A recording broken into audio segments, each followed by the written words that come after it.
Right, so welcome everyone to our Planning and Heritage Committee meeting on Tuesday, December 3rd.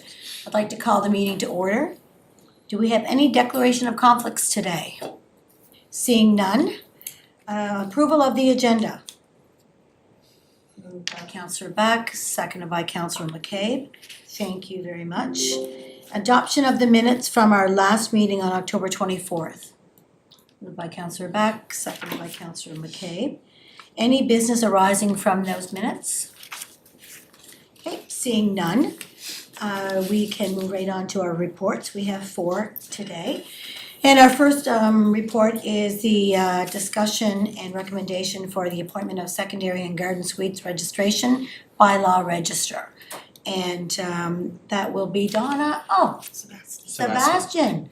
There you go. Okay, over to you, Sebastian. Thank you. Good afternoon, everyone. The purpose of this report is to appoint Melissa Kitson as registrar and Jason Doucette, Laurel Palmer, Michael Fraser and Stephanie McDonald as designate registrars to administer provisions of the secondary and garden suites registration bylaw PH-SSB.1. And the details are as follows. On October 15, 2019, Council passed a resolution that named or appointed Ellen Faye Catane and as registrar and Robert Stavier as designate registrar to administer provisions of the secondary and garden suites registration bylaw. The registrar named above is now employed to the city on a contractual basis and is unable to effectively execute the administration of the bylaw. Additionally, the appointed designate registrar has moved on to another post in the fire department. Therefore, we are currently limited in our capacity to approve applications. Under the bylaw, the registrar or their designate, among other duties, is required to receive, process, and review all applications to register a secondary or garden suite, ensure payment of all applicable fees, maintain a record showing all applications received, pending, approved, and registrations renewed or revoked in order to create and maintain the registry.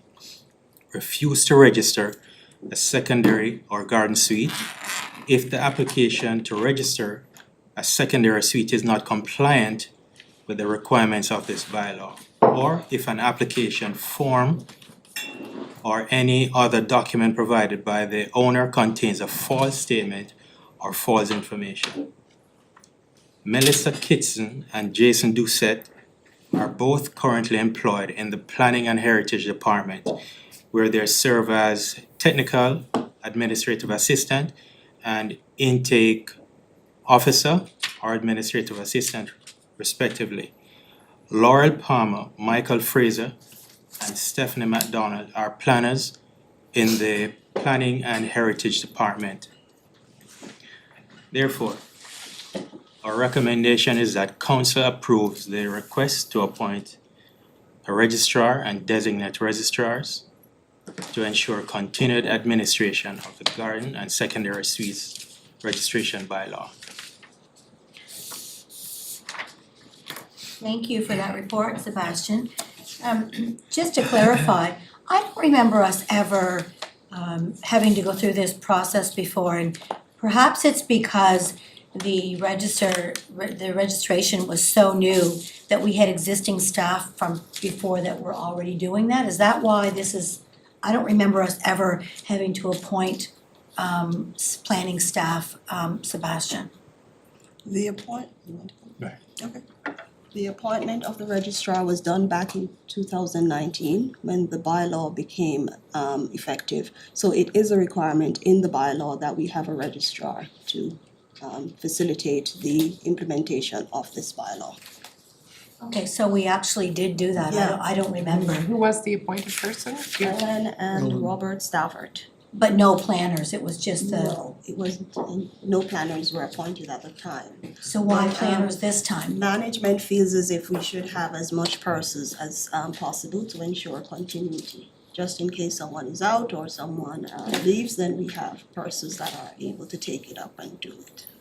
And I just don't, I mean, I was on planning in 2019, I don't remember us going through this before. There is a resolution, we will Yeah, well, provide it there you if go, there's want. lots of Yeah, resolutions, I yeah. just didn't remember, so Yeah. it's pretty straightforward. I'll open it up to anyone for questions to Sebastian or to our manager of Heritage. Yeah, so just Melissa and Jason will handle the bulk of the work and we'll just have people in fill-in capability case. in case Yeah, in case we need them. Yeah, okay. I'll move that on to council. Okay, so staff are recommending that we move this on to council, moved by Councillor McCabe, seconded by Councillor Beck. All those in favor? Your worship? Yeah. Okay, great. All right, thank you very much for that. We're moving on to our next item on the agenda. And that is the Housing Accelerator Fund, our half fund extension request and program update. And I realize this was mainly Director Mike's file, also with consultation with Donna. So I'll turn it over to you, Donna. Yep. And if folks have questions for Director Mike, he is online today as well. If Donna decides to move the questions on to him. So over to you. Okay, thank you, Madam Chair. So this report aims to update Council on the progress of the Housing Accelerator Funds initiatives, implementation, and request and extension of the timeline as stated in the current agreement related to Initiative 8. The Housing Accelerator Fund Contribution Agreement executed between the City of Charlottetown and CMHC on January 24th, 2024, outlined 8 initiatives to promote housing development and sustainability, along with completion dates for each. As per Schedule A of the agreement, Initiative 8 was scheduled for completion by October 31st, 2024. However, procedural changes pushed the completion timeline to the agreement's January 24th, 2025 anniversary date. CMHC had indicated that deadline extensions within the same agreement year were preferable to extensions into the next. However, the complexity of Initiative 8 and where we are in the implementation process raises concerns about completing it by January 2025. To address these challenges, staff propose integrating Initiative 8 into our efforts on the Zoning and Development Bylaw update and extending the completion to fall of 2025. By aligning Initiative 8 with the new Zoning and Development Bylaw, the city can streamline regulatory changes, address potential public concerns, and deliver more comprehensive housing solutions. Therefore, staff's recommendation is that Council pass a motion reaffirming its commitment to proceed with Initiative 8 of the signed Housing Accelerator Fund Agreement, which involves incorporating 4 units as of right as appropriate into its development policies and regulations once adequate public consultation and design requirements have been completed to ensure proper implementation within the City of Charlottetown, and directs the administration to formally request an extension of the timeline related to Initiative 8. And I don't know if, Mike, you want to add anything, and then we are open to take any questions that the committee might have.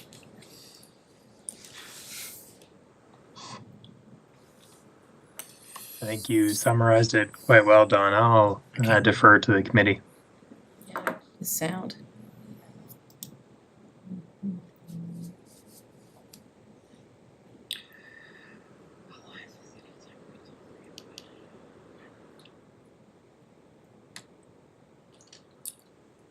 Try now, Mike.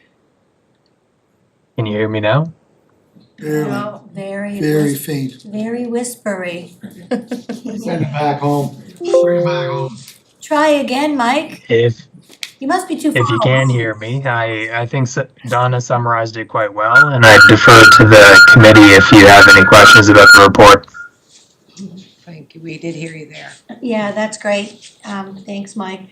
I'll open it up to committee first. Any questions for either Donna or for Mike? Go ahead, Councillor Beck.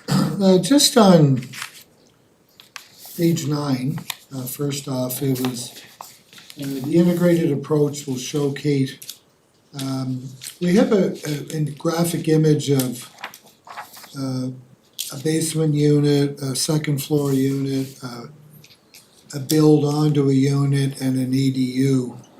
What's the purpose of these, just bringing this into this? Is this just to show four different types of units? Or maybe if you could just kind of clarify that a bit for me, Mike? Happy to, Councillor Beck, through the chair. I would just say that those images are meant to give some conceptual ideas of what those gentle density options could offer.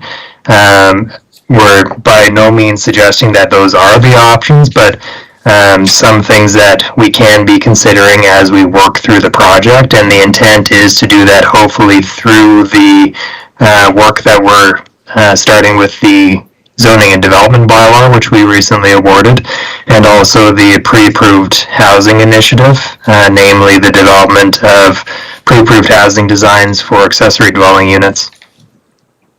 Because it seems to me that when we were originally, back in the time when our former manager of planning was here and we were first shown the official plan, this was the sort of gentle density or gentle infill that was being referred to. And then the Housing Accelerator Fund came along and it changed the idea of what density or infill looks like.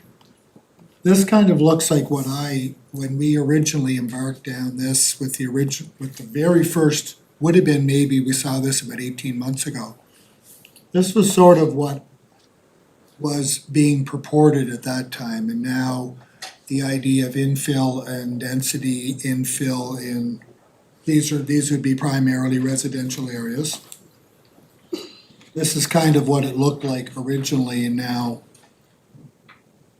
that is not necessarily what it would look like as proposed under Initiative 8. Yes, just in Yeah, go ahead, Mike. through the chair, Chair, I don't know if you want to weigh in on that or defer to me, but Yep, I can weigh in Okay. first if you want. Sure, and I think that the catchphrase where we get stuck on is the 4 units as of right, and what that actually, and as appropriate, and what that actually means, which, if I understand correctly, which will come during our exercise and changes to the zoning and development bylaw, where we will define quite extensively in our zoning and development bylaw what as appropriate actually means within these residential areas. So that's my understanding of what as of right, as appropriate means. But Councillor Beck, if you want, I can now get Mike to kind of elaborate more on that, because I know we've had an extensive discussion about that. So over to you, Mike. thank you, Madam Chair. And again, through you to Councillor Beck, the point that I would want to clarify is that we really need to embark on that process to define what as appropriate means in the context of the city of Charlottetown. These images are, again, intended to provide a conceptual idea of what these types of gentle density could include, but we need to go through that process of engaging the general public and also the development community to see what is reasonable to be built in our neighborhoods, and also to get an idea of what is financially feasible to build in these neighborhoods. Again, the intent behind this entire fund is to increase our housing supply, so we need to be cognizant of that and try and balance the financial feasibility of some of these projects for our development community, and also weighing the needs and expectations of our residents. And I'm glad it's here, Mike, because I think it was important to, as we're going down this density road, specifically, we were just having an offhanded conversation here earlier about density infill. Closed meeting? No closed meeting, it was just a casual conversation, no agenda whatsoever. But anyway, I think it's important to have all this stuff, and I agree with the clarification or the outlining what as appropriate means and further defining that as we move forward. So I'm glad that it's here, and I'm glad that it will be part of the discussion moving forward as well too. Thank you for that, Councillor Beck. Any questions from either Councillor McCabe or His Worship? Yes. I go back to Summerside, City of Summerside, passed their official plan and their zone development bylaw to provide more spaces for more people, Our 8 initiatives, I think we've clarified, what we want in those initiatives. And I think they synchronize with CMHC. But Michael, just the discussion we had about secondary and garden suites, I know that Aaron Stafford presented something to planning, the standing committee for planning, development and heritage. Was it 2 years ago about increasing those secondary garden suites? That'd be part of this 4 units on 1 PID, correct? Through the chair, to your worship, that is correct.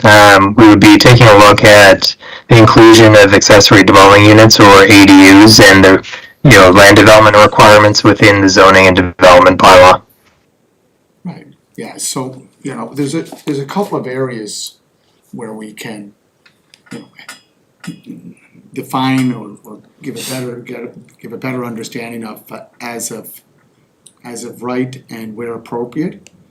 And Michael, you've been working on this other piece to the half on the infrastructure funding, to build more housing for more people. But just recently, and again, this is not, someone would think this is just trying to mix politics with what we're doing, but Mr. Poilievre made it very clear in Aurora, Ontario, December 1st, that Poilievre rejects municipal calls for more infrastructure money. As he states in his speech, municipal governments, don't ever let them bullshit you or busting with cash, and they're wasting it all. He said in an interview with Aurora today. That's why we don't have enough infrastructure. Cut the bureaucracy, get their hands out of people's pockets. I don't know what he's saying there, but I can imagine what it's gonna mean if we amend or soften our 8 initiatives on the half funding. Do you have any thoughts about that?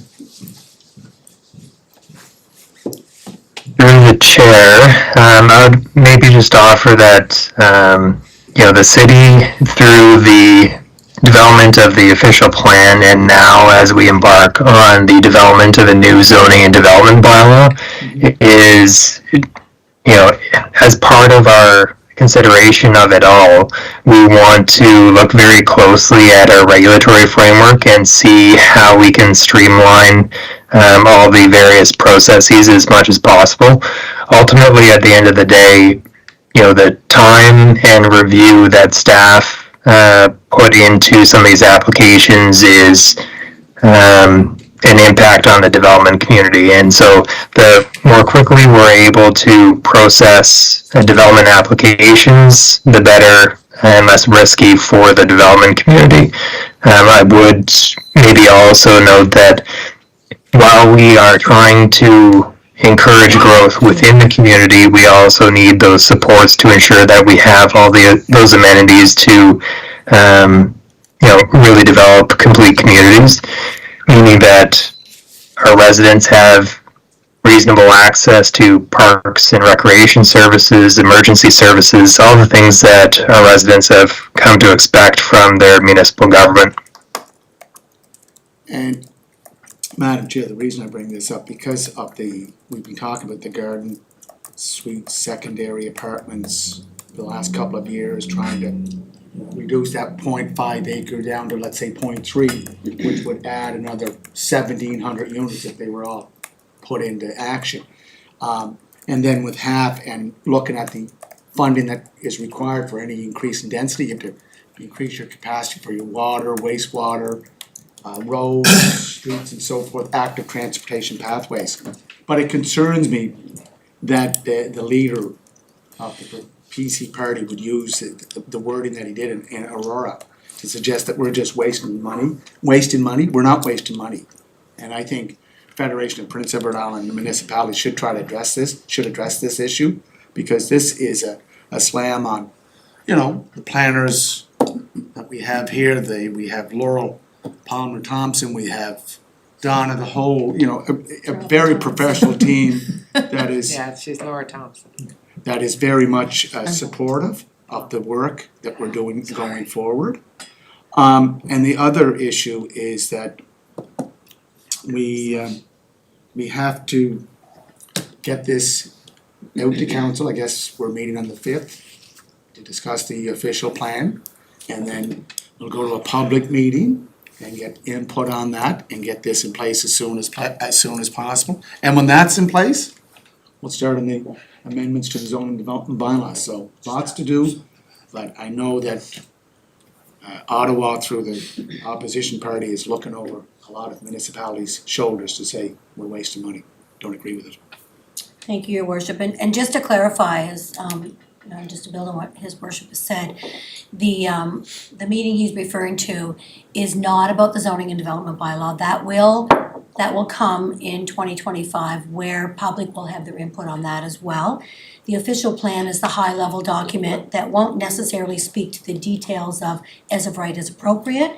It will speak more to the overarching plan going forward for the city itself in what we call the official plan. So if folks are listening, they will have an opportunity not only to speak to our official plan, but also to speak to our zoning and development bylaw changes that will come in the coming months. So, any other questions from, go ahead, Councillor Beck. So I guess I would probably address this to Mike maybe. Mike, I was just looking at, I remember when we put our, the implementation timelines, and I know we're being, justifiably for a number of reasons asking for an extension here once again. When I look at the timelines, and I don't know if I'm putting you on the spot here or not, but it looks like there's 14 of 23 that are not yet started. And I'm wondering, are you concerned about that, or are we behind in that, or will those timelines be achievable? Because, we put this together back, I think in January, was it, last year? So, things happen over the course of months, and timelines that might have seemed realistic back in January 2024 may not be realistic in January 2025 or December 2024. Are we concerned about being able to keep within the timelines that we've outlined, or will those need to be adjusted as well? Like, I'm looking at, there's some here in like February of 2025, April 1st, 2025, May 31st, and are we comfortable with that? Or will those implementation timelines be achievable, in your opinion? Through the chair to Councillor Beck, my understanding with staff is that everyone is confident that we'll be able to meet those timelines moving forward. In our discussions with CMHC, I'm not sure that they're as concerned about meeting that specific date, but as long as we're kind of within that ballpark, they've been very flexible with us in trying to achieve these objectives. And again, the intent here is to try and increase our housing supply overall. So with this specific request, part of the rationale why we want the extra time is not only to do that fulsome public engagement, to outline those design requirements and define what as appropriate really means for the city of Charlottetown, but it also allows us to align this effort with our pre-approved housing initiative and also the CMHC housing catalog that is anticipated to be released in 2025. So we're really trying to get the best bang for our buck as we embark on this initiative so that we have as many housing designs and options for the development community here locally to take advantage of. And I agree I agree with your thinking. I think it's good that we're having that time to comprehensively look at this. And thank you for answering that question, because I think it's important to know that we're on track. We're moving along. Good, thank you. Great, thank you, Councillor Beck. The only thing I might recommend in our staff recommendation for council is I think we should add into that staff recommendation the actual dates that we have in our report that outline that we're looking for the request for January 24th, 2025, just so it's clear in the recommendation when it moves on to council that we're not just looking for formally an extension, but we're actually looking for the extension to for January 24th, 2025. I just thought it should be in the recommendation. I don't know what committee thinks of that, but just any additional information for council would be good. If I could just clarify on that point, that's a good question, Madam Chair. The recommendation is crafted the way it is because we need to make the formal request to CMHC and we'll have to negotiate what that extension date will be. Ultimately, our ideal scenario would be to align it with the efforts on the zoning and development bylaw so that we can consider this initiative within that scope of work. So that would be fall of 2025. Okay then. All right. So negotiable means that there's room for them to extend it just to that date, or are we looking beyond, Michael or Donna? Again, through the chair, ultimately we would be looking to try and secure an extension to the fall of 2025 to complete that Initiative 8, to align it with the zoning and development bylaw and also allow us to consider the pre-approved housing, the accessory dwelling unit initiative during that time frame. But we would have to negotiate with CMHC on what that date would ultimately be based on their analysis of any formal request for an extension. Thank you. Yep, thank you for that clarification. Any other questions from committee? Because if not, then the staff's recommendation is to provide council with an update and to request an extension for the timeline as stated in the current agreement. So, okay, moved by Councillor Beck, seconded by Councillor McCabe. So the resolution is on the floor. Any questions on the resolution? Okay, all those in favor to move this on to council? Okay, that's great. Thank you very much for that. Moving on to our next item. It's a notice of motion update on the Housing Accelerated Fund Initiative 8. Donna, I think this is in reference to the experimental farm. Okay, go ahead.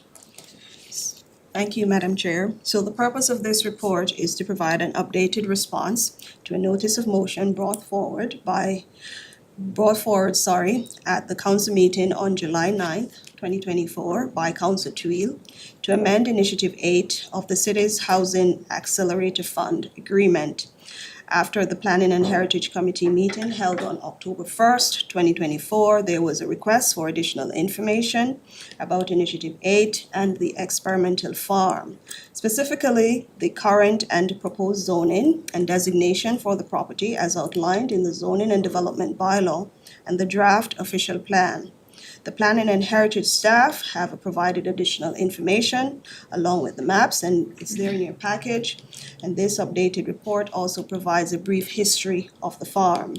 It is important to note that throughout the experimental farm's history, the property has provided a space for education and research vital to the agricultural industry while maintaining a connection to the community. Since the land has been declared surplus, that connection has not been lost, and the area continues to be used by residents as a park or place of respite within the heart of the city. Again, to confirm, as outlined in the city's signed agreement with CMHC, Initiative 8 focuses on removing exclusionary zoning and promoting higher density developments.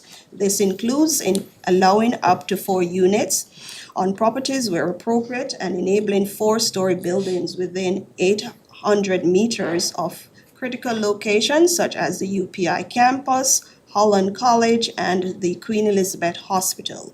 While the experimental farm falls within the 800-meter radius of UPI, Initiative 8 does not explicitly target the development of this property.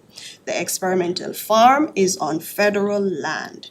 The signed agreement with CMHC under Section 5.5 requires the city to notify CMHC in writing if half funding is to be used for projects on federal lands, as is required by the Impact Assessment Act. Developing the experimental farm would require new discussions, alternative processes, and a separate agreement with CMHC, which will have to be approved by council.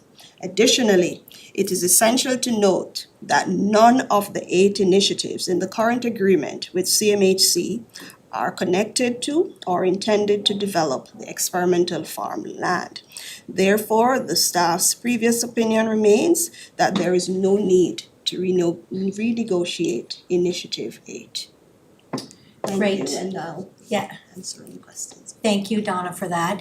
Any questions on Councillor Twill's notice of motion? I do. Go ahead. So Donna, I appreciate the historical background that you provided. And just to give you some context, when the city first looked at building the new multi-use sports center out at UPEI or out on University Avenue, the first site was on Belvedere Avenue, on the experimental farm. So the city found out very quickly that it's federal land, it's controlled by Department of Agriculture, still with the Department of Agriculture, right? It's still their land. So we found out quickly that to make that happen, to build that complex that we built finally at UPEI, required going through all the steps of Canada would have to up as surplus land, then would have to go to Canadian Lands Corporation, which is a federal lands agency of the federal government. A lot of steps, and then the blowback from the residents, not just in that area, but all over Prince Edward Island. There was a petition that was signed, 4,800 signatures, not to put it there. So it went to UPEI. So the steps of trying to do anything in that land takes too long. So I'm just, Eleanor, not Eleanor, but Donna, when I look at the 8 initiatives, remove exclusionary zoning. So when you break that down, is that only specifically connected to the 800 meters, or is it like 4 units is all over the city? Yeah, but the initiative speaks specifically about increasing densities within 800 meters of UPI. Right. And the experimental farm property falls within Right. that radius, so that's where the initial thought came from, that there might be some development on that property. Right. Charlottetown Rural falls within that 800 meters too. So we're not gonna be building housing there too. So it's again, I know Madam Chair, you've explained this, Michael Russ has explained it. I don't know how clear, how much clearer that we can make it, that to make anything happen especially on that property, and I forgot, there's another step. It's the duty to consult. And I spoke to members of the Mi'kmaq Confederacy, and Laurel Palmer might remember that back in 2010, there was an effort, a presentation made by the Mi'kmaq Confederacy to put housing development on the northeast corner of that property, Belvedere and Mount Edward. And then I was told it just disappeared. Council never dealt with it. They were going along this track and then it just went into thin air. So the duty to consult is a huge piece, especially federal land. Like, take a look at the former site at the Prince Edward Island Hospital. Just to get the duty to consult for that, took them 3 years with the province. This is a longer process. So, Madam Chair, hopefully we can move on. We have to keep our eye on what we have to do with this the comprehensive review and overall cleanup of the official plan and develop and amending the zoning development bylaw, so we can move on. So, Michael, hopefully you'll be back on the 12th, so you can be part of the discussion to explain it again and again. Thank you, Madam Chair. Thank you, Your Worship, and yeah, just with any notice of motion, there's a process and correct, hopefully this will move on from here. Yes. So if there's no other questions, staff is recommending that we receive this response as receive this report as a response to the notice of motion. Yes. And move it on to council. Moved. Moved by His Worship, Yes, I'll move it. seconded by Councillor Beck. And so the resolution is on the floor. Any questions? No, I'm in favor. Okay, all those in favor? Keenly in favor, His Worship and the rest. Okay, thank you very much for that. So moving on to our final item on the agenda, we have another notice of motion and a response to notice of motion for 15 Park Street. And I believe it is Donna, no, this is Laurel Palmer, is Laurel Palmer. Planning. From Borden. It's gonna take a while for everyone to get used to Jimmy's. this. I thought I liked Jimmy's Laurel mother. Palmer. You Over wanna to get you, the name right, Laurel. Laurel. And I just want to acknowledge that we have Councillor Matart here today who will be speaking to his notice of motion at the appropriate time. So over to you, Laurel Palmer.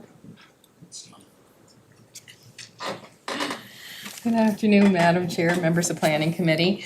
On November 12th, a notice of motion was brought forward at the regular council meeting to consider postponing a public consultation meeting, which was approved by council on October 10th, 2024 until late January of 2025. This was regarding a proposed amendment to the Eastern Gateway Master Plan in respect to Comprehensive Planning Area 2, which is the former government garage site, and to amend section 3.5A of the official plan to permit a community outreach center and an emergency transition shelter for the property located at 15 Park Street. Given this notice of motion was brought forward, the process requires that staff provide a recommendation to Planning Committee on whether the notice of motion should stand or have merit. So on August 22nd, 2024, the Planning Department received an application from the government of Prince Edward Island to amend the Eastern Gateway Master Plan. And the application followed the process that was prescribed in section 3.10, amendments to the bylaw and rezonings in the zoning and development bylaw. As per the process, on October 9th, 2024, a report from staff was forwarded to the Planning Board with a recommendation to proceed to public consultation. Planning Board did follow staff's recommendation, and on October 10th, 2024, Council passed a resolution to move the application forward to public consultation. So since staff was provided the approval to set a public meeting, the next step in the process would have been to schedule a public meeting to notify the public through newspaper advertisements and provide written notification to property owners located within 100 meters of the said property. Prior to scheduling the public meeting, however, planning staff were preparing to schedule meetings with stakeholders that did provide input into the Eastern Gateway Master Plan as well as other city department heads. However, before the public process began, a notice of motion was brought forward by Councillor Justin Retard at the November 12th council meeting. So the zoning and development bylaw regulates the process and an application for an amendment to the official plan and zoning and development bylaw follows.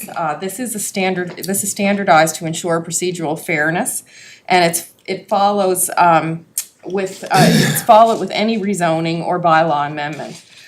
To ensure procedural fairness, council must carry out the duties as outlined in the zoning and development bylaw. Additionally, council is governed by the City of Charlottetown procedural bylaw and have a responsibility to carry out their duties under the Municipal Government Act.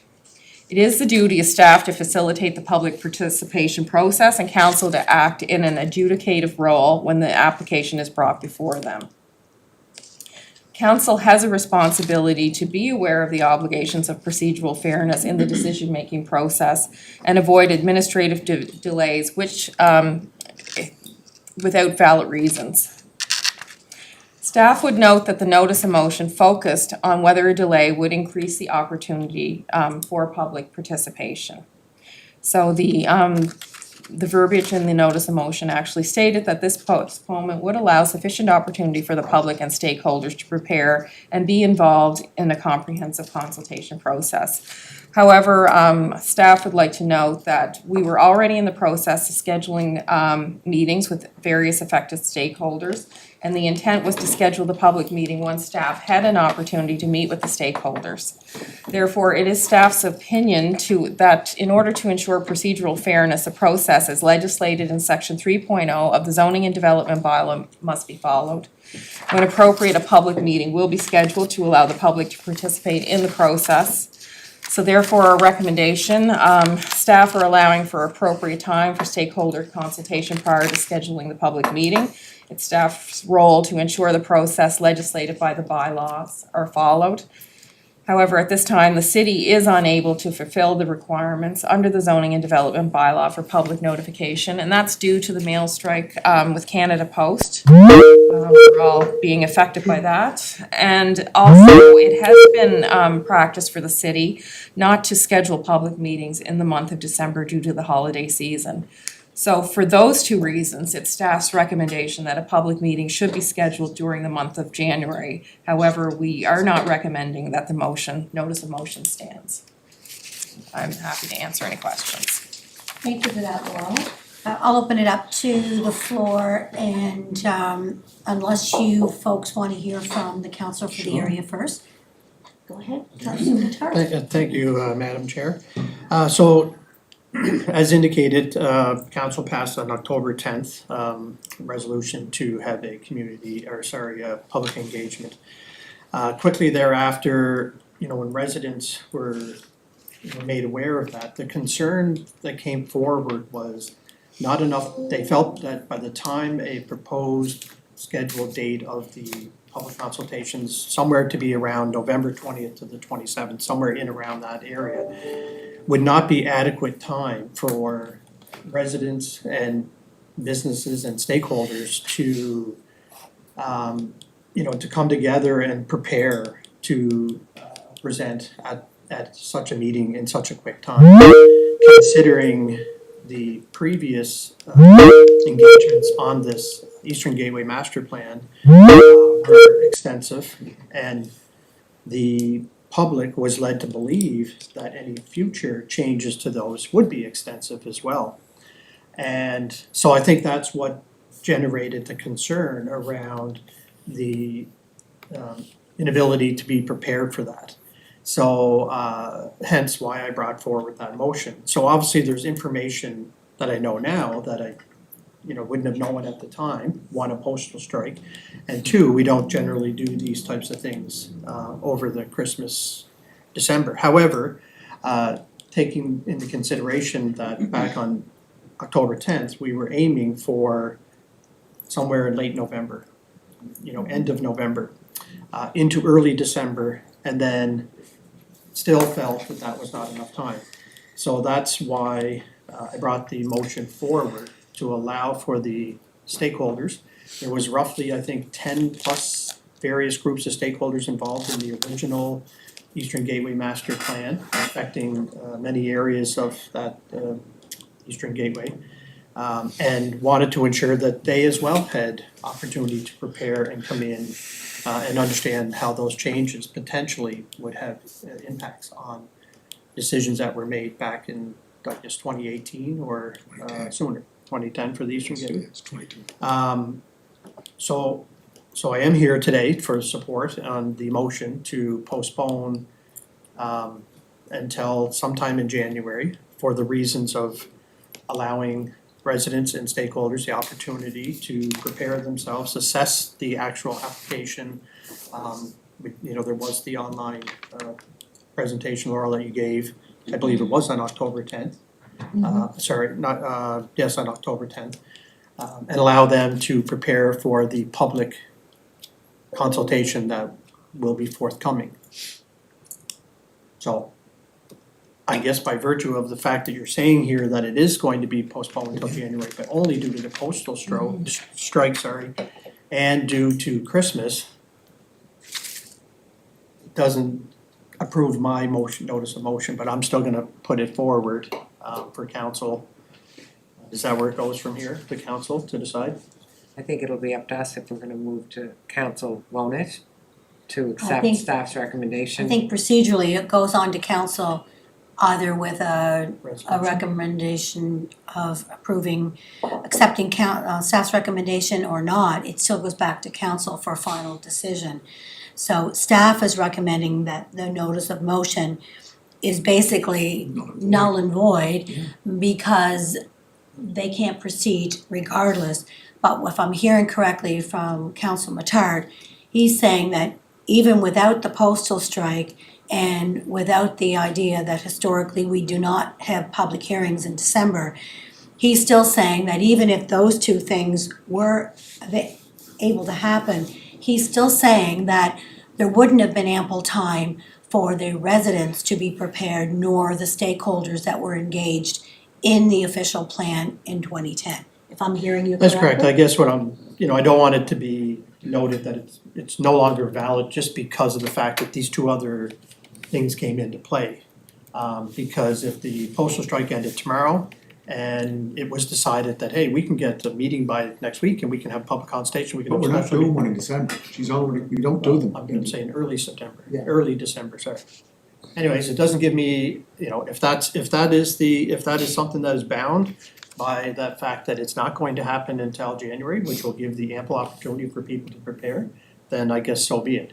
But I would ask, I'm not here to withdraw my motion and motion, so if this committee decides what they need to decide to do with it, and if it's procedurally goes to council for council to decide, then it's officially on record that it was postponed till January due to the notice of motion by myself. But it will not be because of that. She's already said that we don't have meetings in December.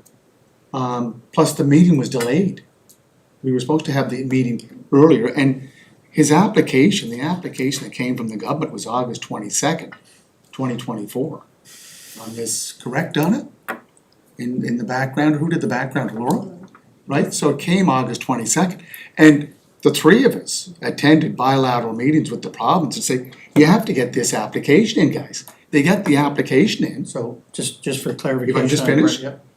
we get the application in, and then we keep pushing it down the runway to a point where the meeting's canceled and it's gonna be delayed until January. So So just a point of clarification, from where you're sitting, you swath this way and said the three of us had bilateral meetings with the province. No, I never had- Justin, You went this way and said I'll we had- clarify. we had three. Counselor Beck, the deputy, myself, Okay. Eleanor, Okay. Mike Russ, the police, chief of police, Brad McConnell. So again, let me be very clear. Counselor Beck, the deputy mayor, myself, Eleanor, Mike Russ, and the chief of police. So again, you weren't at the meetings, it was related to intergovernmental cooperation, communication, Strategic Priorities Communication Intergovernmental Cooperation Standing Committee, that's what it was.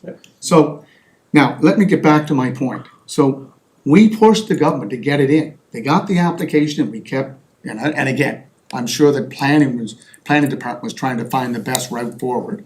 But when it came to a point where we were looking at doing a public meeting, it was again punted down the field more. So now we're at a point where we will be meeting in January. So that still serves the needs of what you're trying to get, what you're trying to get in your notice of motion. Secondly, again, this Eastern Gateway Master Plan, I was around when it started. My sister-in-law carried it through in her term.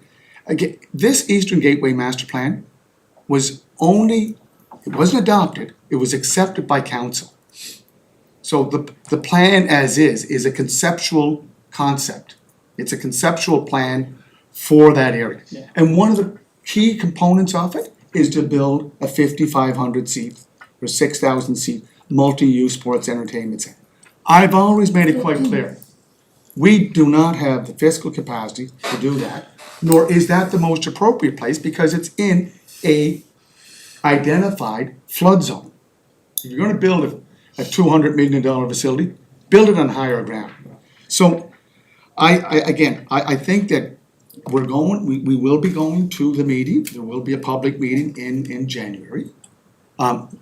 3 of us, 4 of us were all, again, I can point to you, you were at the meeting Wednesday night that was held by the residents, correct?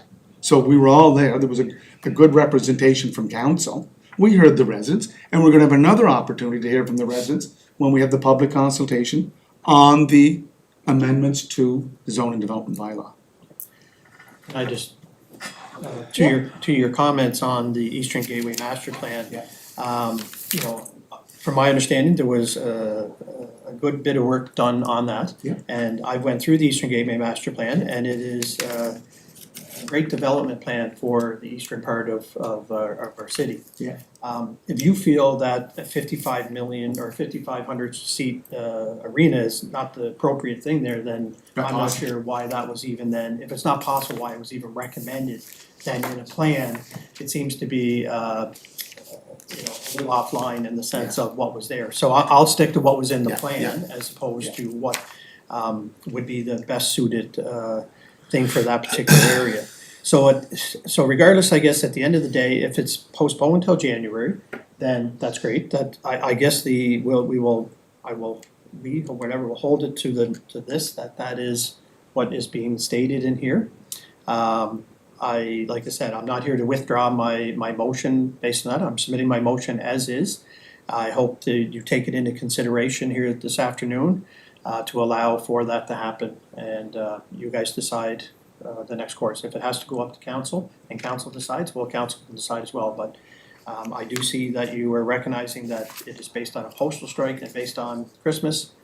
That still doesn't assure me that. No, we ran out of time. We ran out of time because when we said no to November, December was out, and we knew it was going into January. So we ran out of time. I don't know any of that. So My just, motion is um, forward, the plan department knows that. Just a point of clarification, a meeting notification was never ever sent out to the planning, to the council to accept or not accept a public meeting.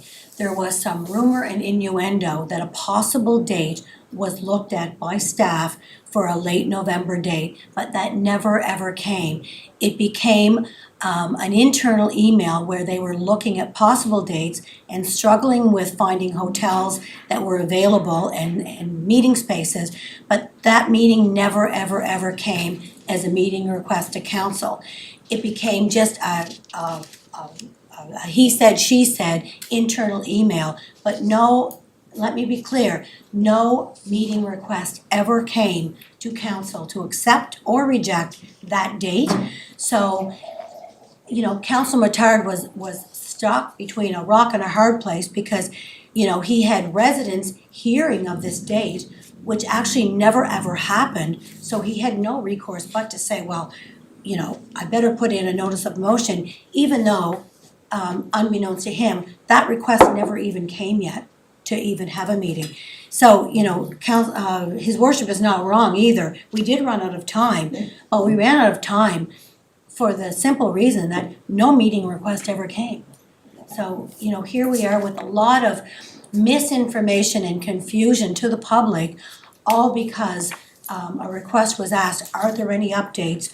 When is the public meeting? But like I say, a public meeting had never ever been sent out to council for a request for any particular date.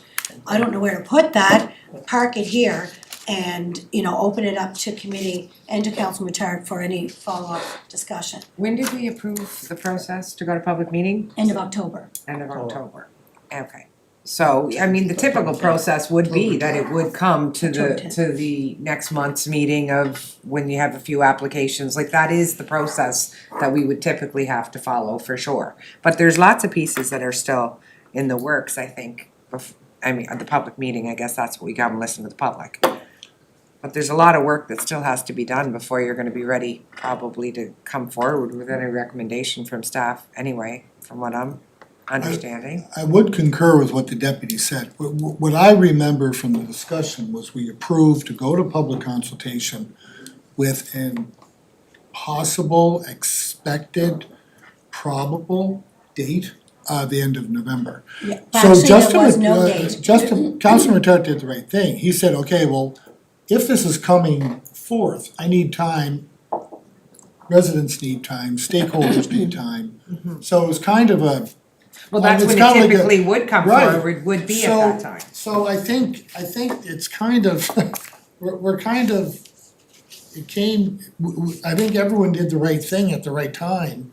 But now we're kind of adding, I'll be honest, I never heard that we did not have the practice of doing public consultations in December. Any No. big session you wouldn't, because people are Okay. busy and you want people I to know have that, that and I out. agree with that, and I Yeah. support that. I support Summertime and Christmas. Right, okay, so, anyway,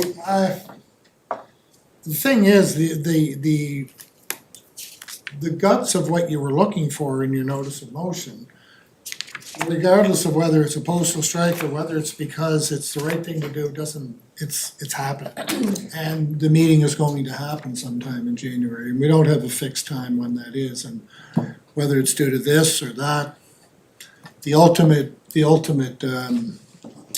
end result is being achieved, I guess is what I would look at. Can I just also point out, if you would, Chair, when I tabled the notice of motion in the evening of our special meeting, it was at that point in time that I did not understand that it had to come back to this group, which brought us 2 weeks later. So we've lost a lot of time. Had it been discussed that night, because I wanted to speak to it, and I was told that I could not speak to a notice of motion, it had to come here, and here would be my avenue to speak to it. That evening was the intention for council to say, yes, we support that delay of that, so that the stakeholders could have more time to prepare for that in January. So because we lost time and then there was really no indication to me, and there's still to this time right now, no indication to the affected stakeholders in this area as to when this public consultation will occur. They don't know if it is, they may know now, 5 minutes ago, but they don't know if it was gonna be December 15th, January 15th, because there was no indication. I had to wait till this notice of motion tonight, now only to find out that because of two technicalities of the postal strike and Christmas, it will in fact be postponed till sometime in January. I'm happy to hear that, but at the same time, it doesn't address my notice of motion. It's addressing it through. Had your notice of motion come forward and it was October and we were looking at going in December, the process wouldn't, they probably wouldn't have supported. Again, they would have said, no, like the process is this next time, I would assume. Is that what you're arguing? I'm trying to understand, Well, no, like, it's not not so much, arguing, it's but not, like it's just a pointing out. matter of principle here in the sense of, I think what we're saying is we're not supporting, the recommendation is not to support my notice of motion.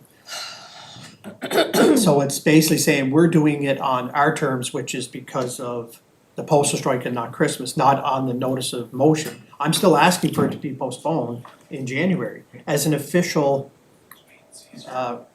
decision by either this committee or council. Okay, so the decision's by council.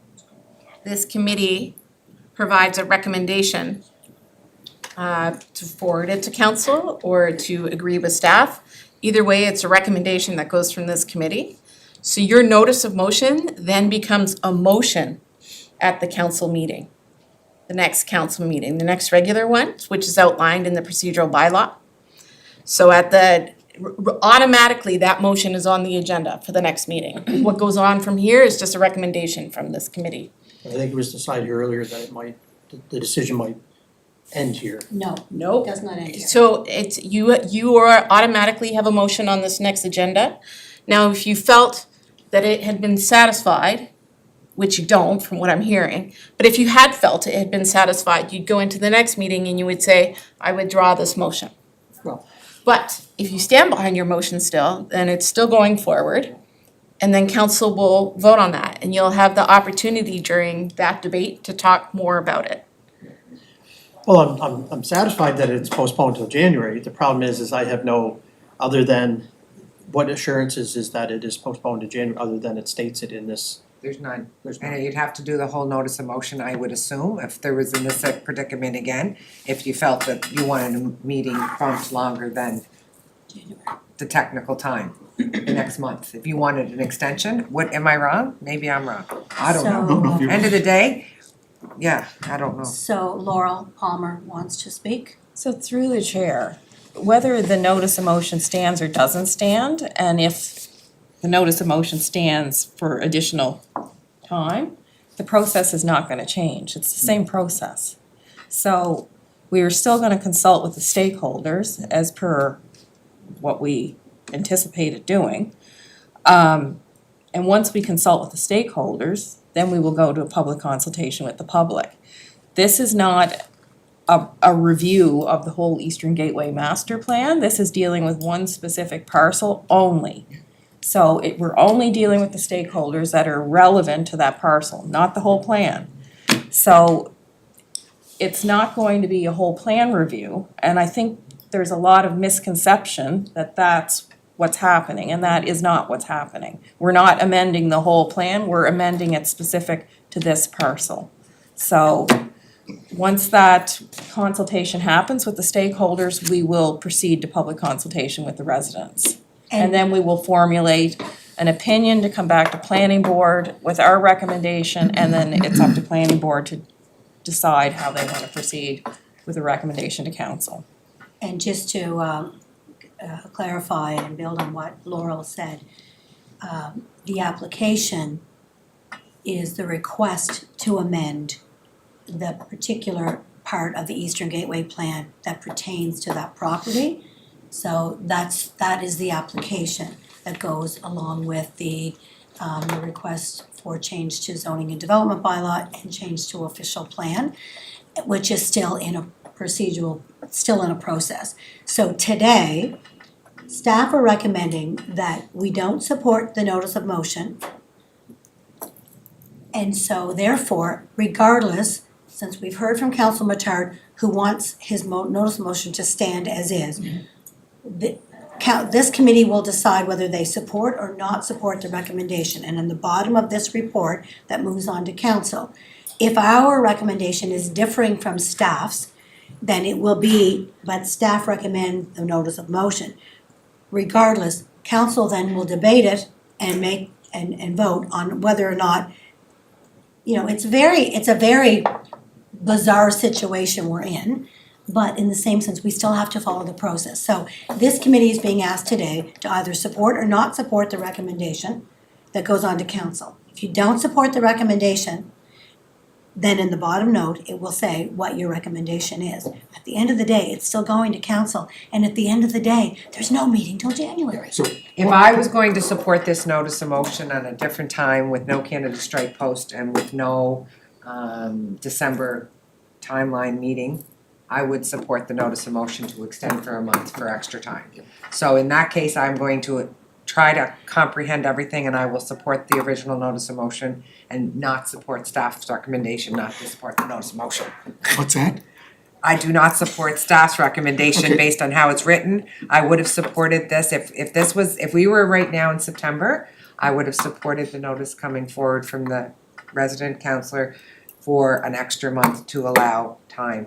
Okay, so as chair, the resolution that has been The recommendation. recommendation Yep. from Councillor Beck or from Councillor McCabe is to not support staff's recommendation, but to support the original notice of motion.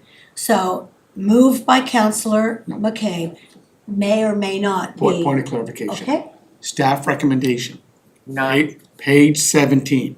I'm looking at page 17. The council receives this report as a response to the notice of motion brought forward on November 12th, 2024. Is that the recommendation? no, the recommendation is at the Well, very. it says staff recommendation. I know, but That's the the one I'm recommend- going with. I know, great question, because the That's- recommendation at the bottom Yeah, is so different. I'm going with the Okay. recommendation, staff recommendation. Okay, Page so the recommendation at the bottom of the report is not the same No.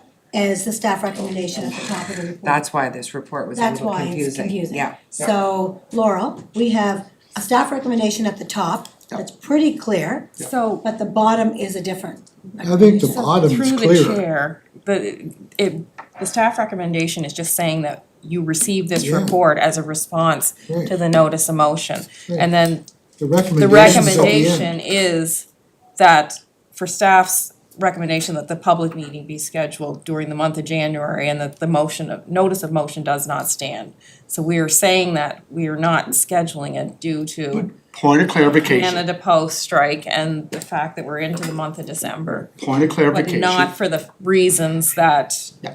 because we need additional time, it's, because staff is going to carry out the required consultation. We're not gonna we're professionals, we're not gonna skip those steps. So make it simple, make it clear, staff recommendation, page 17, which includes the conclusion, which includes your conclusion, that the council receives this report as a response to the notice of motion brought forward November 12th, 2024.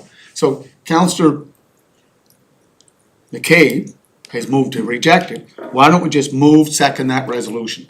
Because that's not what the But recommendation. that actually But is, the recommendation's it in the actually is. report. Because when it then comes to this a is- notice of motion, all you can do is provide the background on it and it's staff's perspective on it. Okay, But it's really like your information and for council. I just, yeah. Yeah, so I'm like moving that we I, support the original. it would just be motion. like you accept it and you accept the notice of motion moving forward and that's it. And the counselor from the area can speak to it, that he made every effort to stop this dead in its tracks.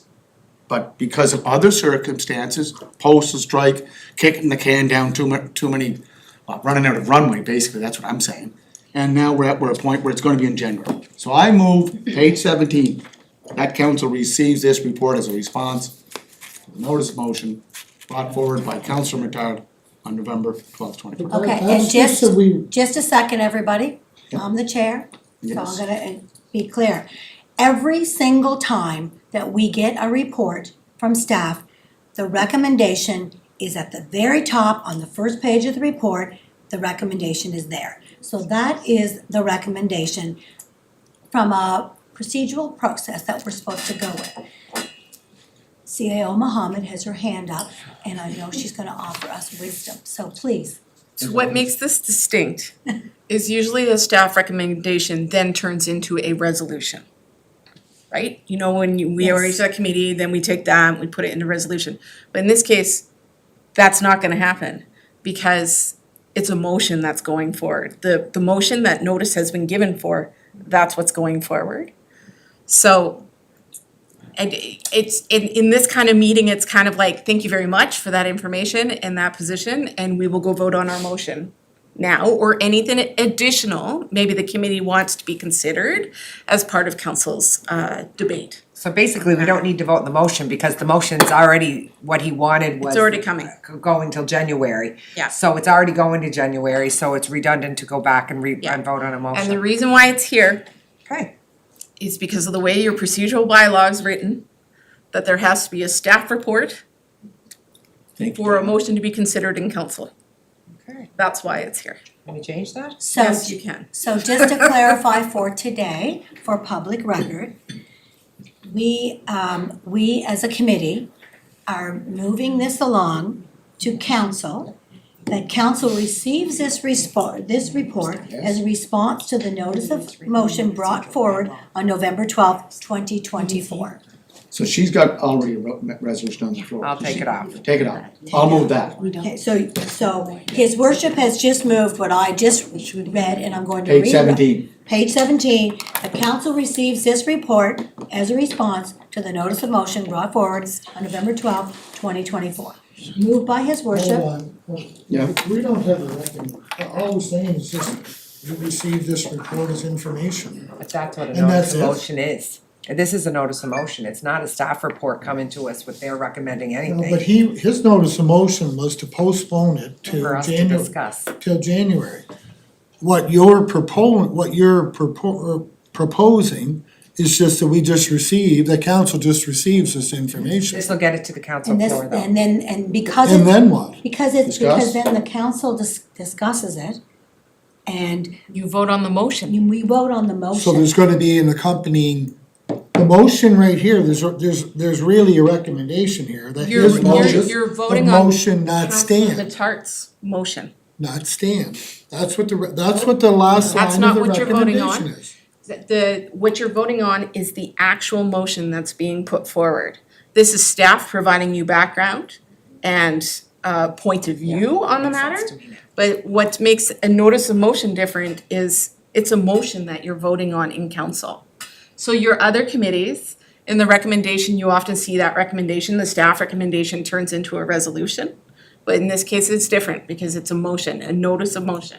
So we're simply receiving it to move on for That's- discussion at Hold council. on. And the only reason why it's here at a committee, usually notice of motion in a council meeting would go, you say it at one council meeting and it shows up at the next, is because in your procedural bylaw, it says that committees have to consider your reports and your motions before it goes to council. Okay, Yeah, so they really we're, should. so we'll have to look at Bylaw, that but we in our have to bring it procedural this way. bylaw, It should because go if we're directly to coming in council. here and spending a whole bunch of time debating on something, receiving a report that's only gonna go on to council, that's a waste of time in my, Not trying to in put my that to opinion. council that night. Okay, but I It know, should but just we're go- bound, One at we're a bound time. by, we're bound by bylaws. Thank you. So can I make a point here? Yes? We are undergoing, this is exactly what I was saying about when we're looking at our procedural bylaws and our code of conduct bylaws. We have to start looking at things that make sense. This does not make sense to me. What we just went through in this exercise does not make sense. I'm sorry.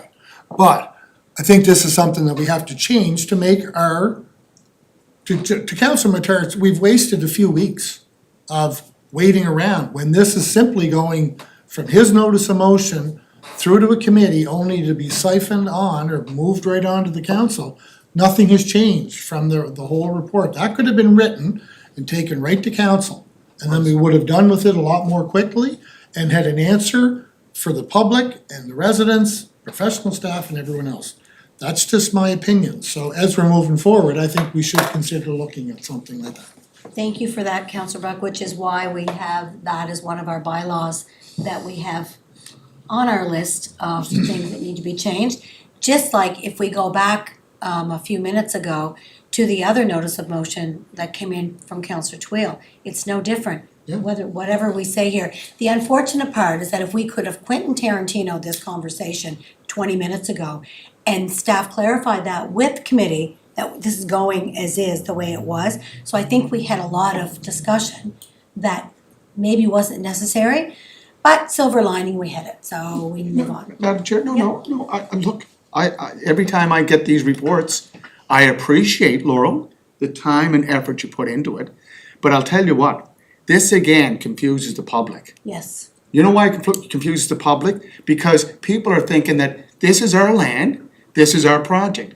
When I was at that meeting Wednesday night, why are you doing this to this neighborhood? Why did you build this temporary emergency shelter and the Provincial Community Outreach Wellness Center? And I said, it's not our property.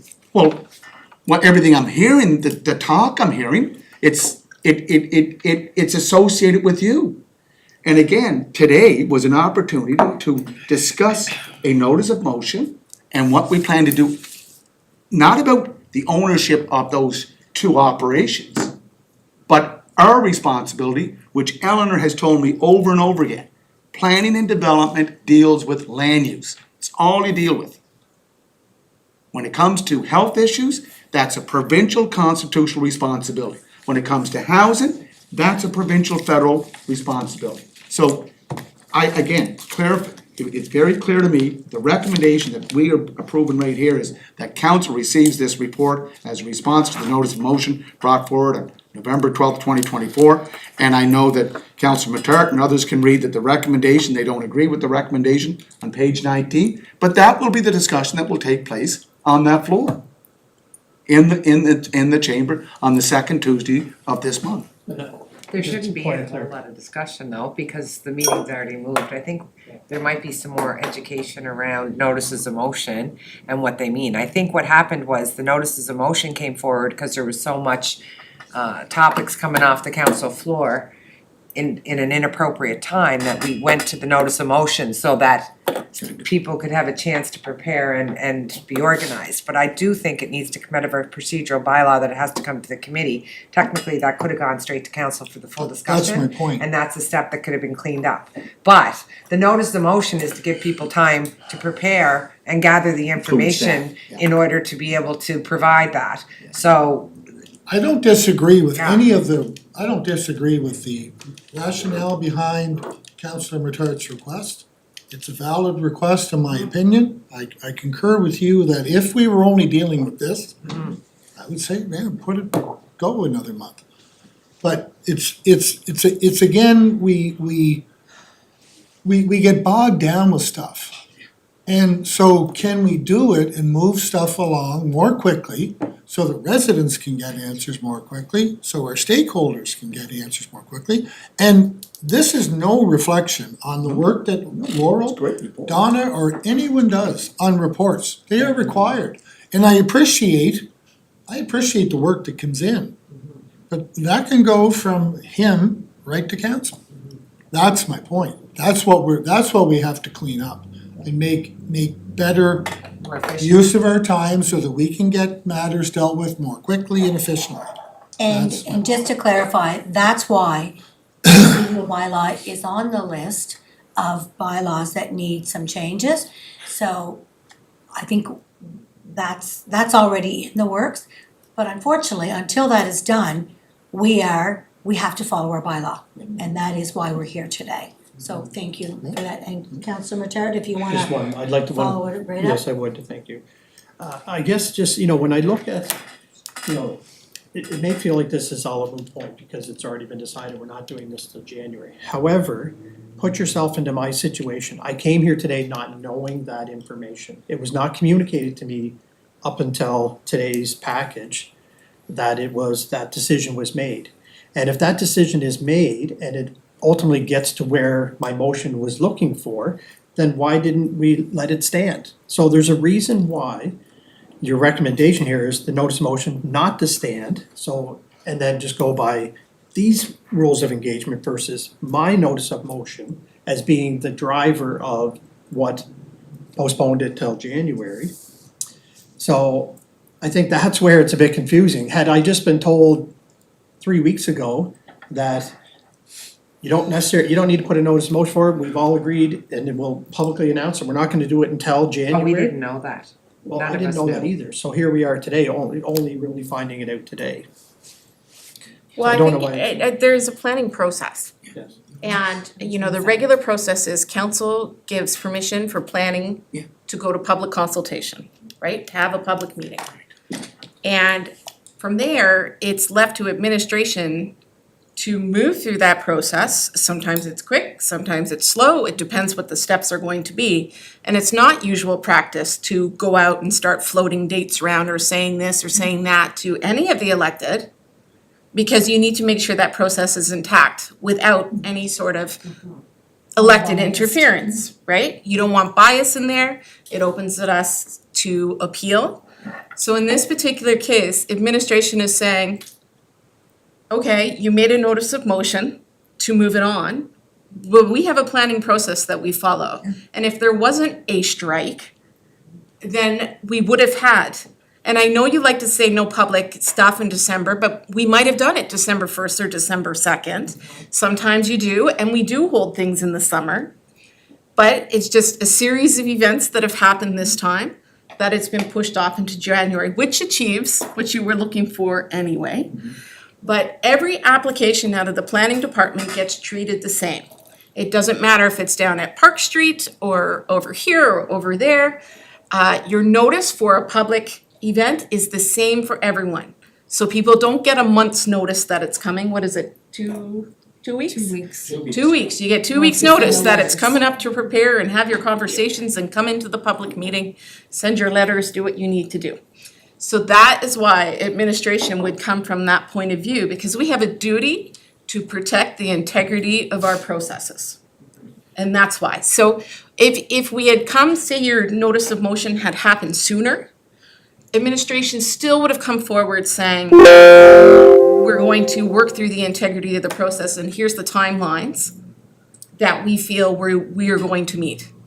And then council would have to decide, okay, in this particular application, we feel we're gonna push this off. And that was So- my point. Right, so I your would've your motion's been made, it stands regardless of what we have to say. And then council can have that discussion. So in this case, it's all just landed in January, which people have had lots of time now to think about it and discuss it.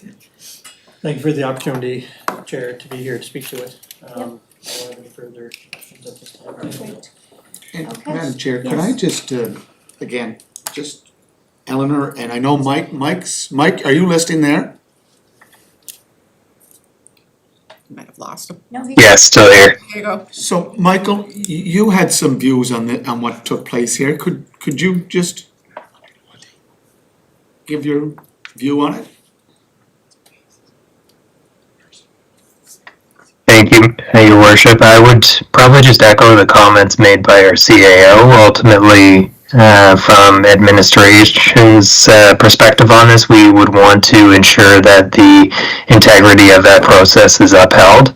And so, from our perspective, the procedure leading up to scheduling the public meeting is an administrative function and should remain so, to make sure that that process is consistent and that folks know what to expect when we're going through it.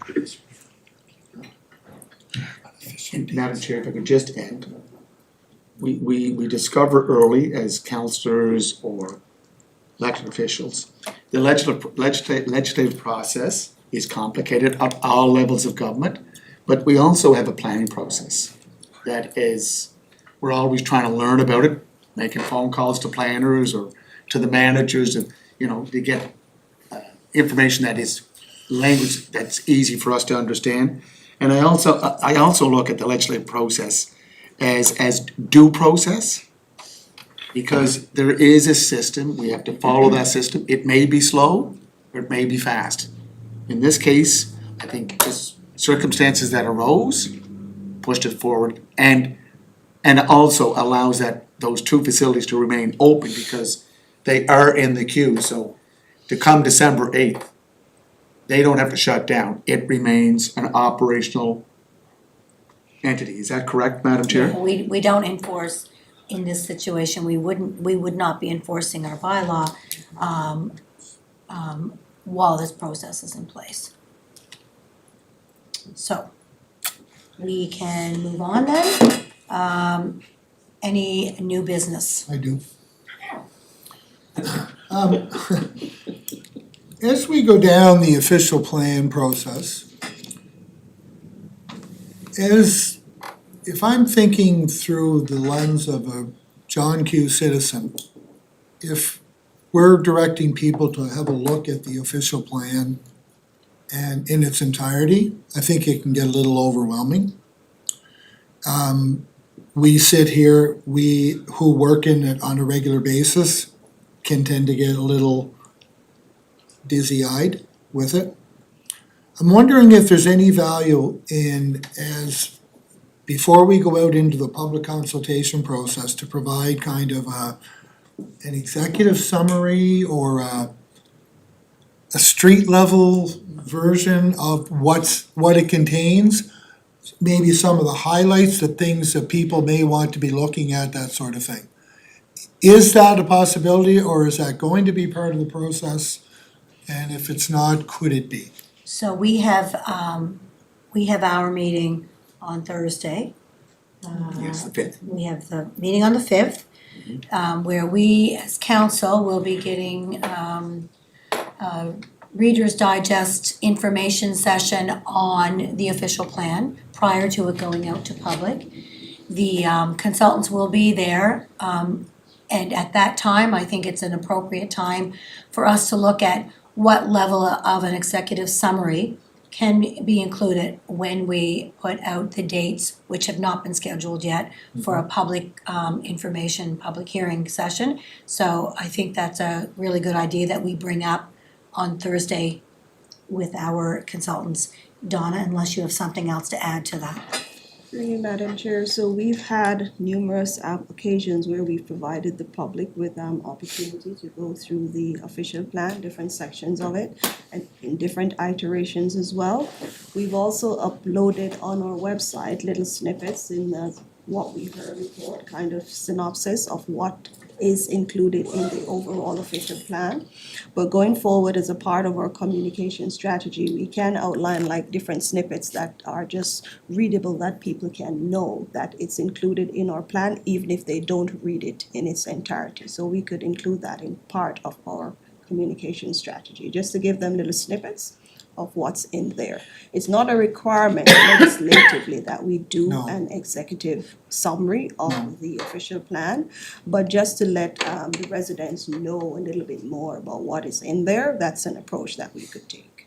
Because oftentimes what happens is, a lot of times when municipal decisions are made, citizens don't really fully understand it until it directly impacts them. That's right.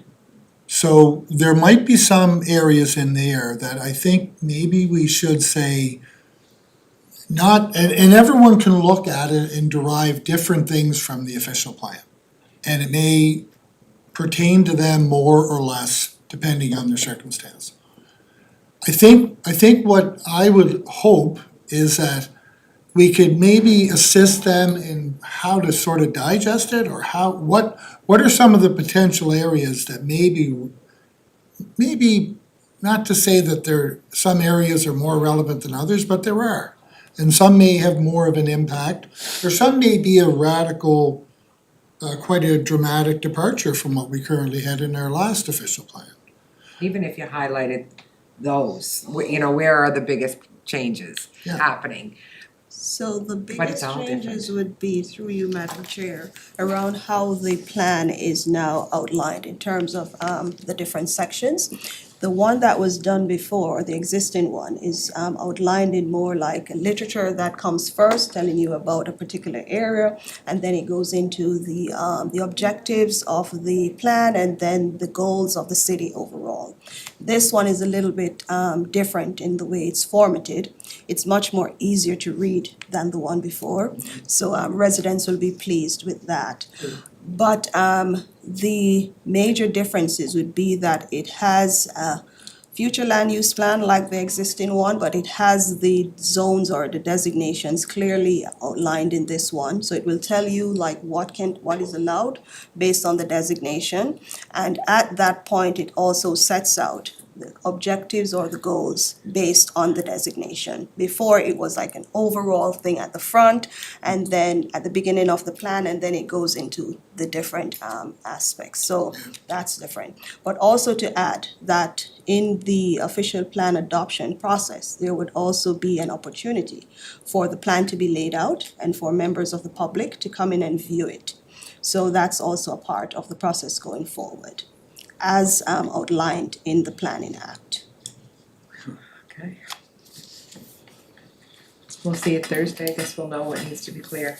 Well, and that's, again, we don't know, but I'm just trying to think of, it's hard enough for us to fully digest it.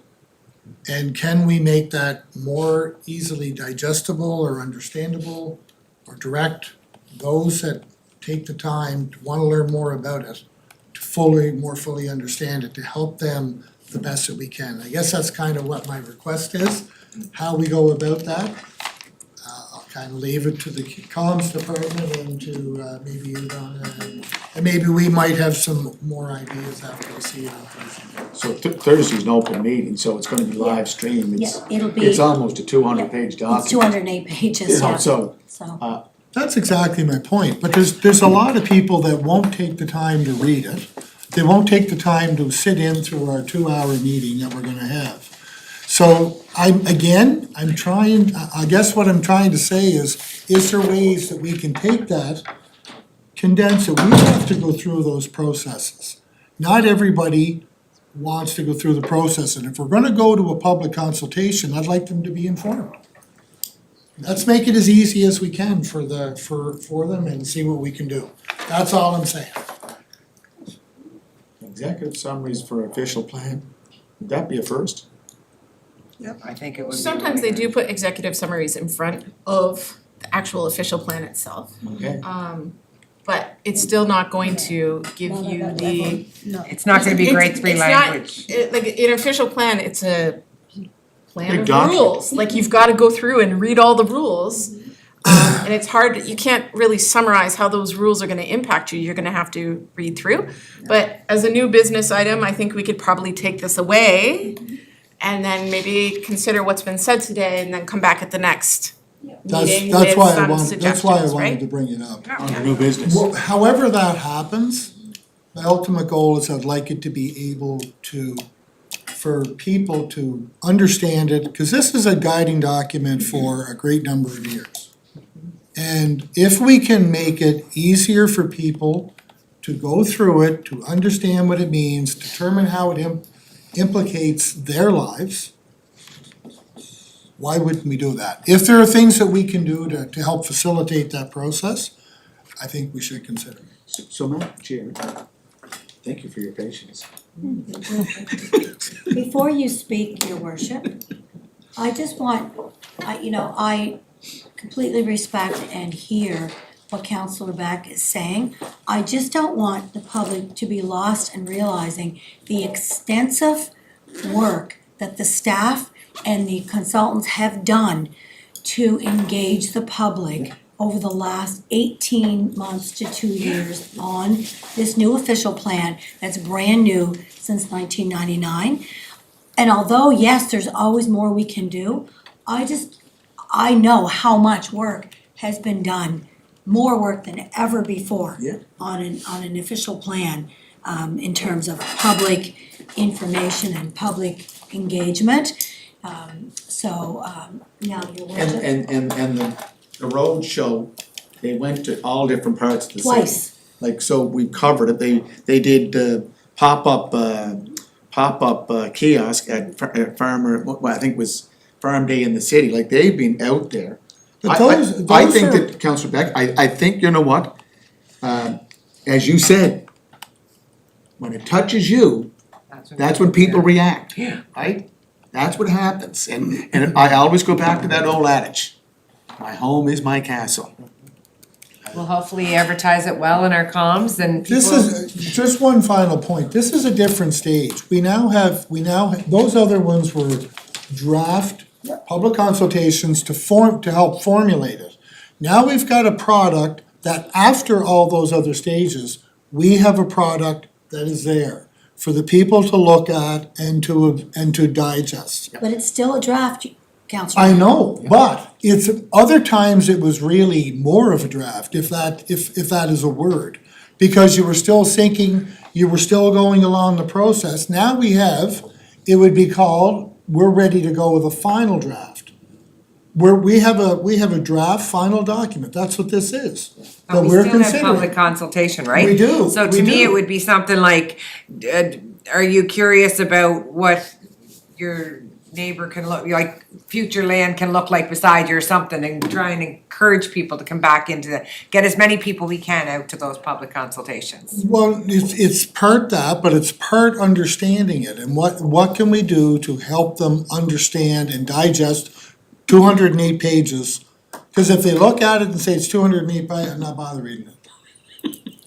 Hey, that's what'll happen. But if we can say, here are some of the things that you might want to be, these are highlights, these are areas that that may be of importance, then at least we're guiding them, and that may prompt them to read more.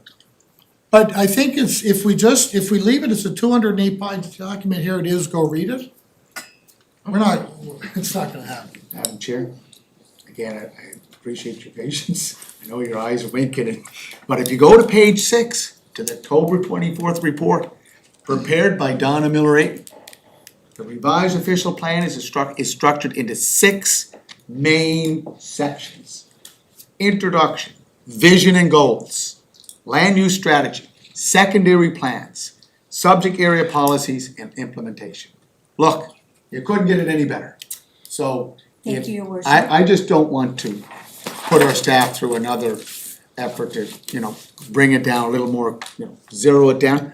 We'll get that when we get to the public So meetings. Thursday, 4:30. Yeah. Tune in, but before I ask for an adjournment, I do believe that CAO Mohammed, had her fingers up. Well, through the chair, your presentation on Thursday will be, from the consultant, will be made public, which is gonna walk you through that document. Yes. And then that'll be available online, so the public, Watch that it is over and over essentially a and over summary again. Yep. of what the document is. Put the draft on showitown.hall.ca. Madam Chair, just under new business, I was not here for the business arising from the minutes, but I'm just putting this on for new business next time. And that's the Samuel Martin project. Oh, yes. Matthew McCrae, who is the executive director for the Prince Edward Island Heritage and Museum Foundation.